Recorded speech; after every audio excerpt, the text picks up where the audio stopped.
Бүгін мясной пирог дайындаймыз. Мясной пирогымыз өте дәмді болып шығады, жасап көріңіздер. Ең алдымен ұнымызды елегіштен өткізіп алып, қопсытқыш, 1 қасық тұз, 1 жұмыртқа, сары майымызды қосып, барлығын жақсылап, қамыр қылып, жұмсақ қылып елеп аламыз. Еленген қамырымызды 10-15 минутқа қойып қоямыз. Салмасын дайындаймыз. Салмамызға фаршымызды, картошкамызды, пиязымызды, дәміне қарай тұз, бұрышымызды қосып, жақсылап араластырып аламыз.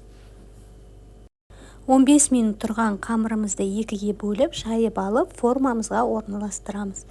Формамызға орналастырғаннан кейін салмамызды салып, тегістеп, бетін екінші қамырымызбен жабамыз.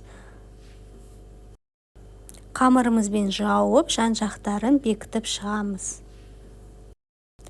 Өз қалауларыңызға байланысты әсемдеп, әдемілеп, артық қамырымызды алып тастап, ортасынан тесік жасап, бетіне жұмыртқаның сарысын жағып, әдемілікке кунжут себеміз.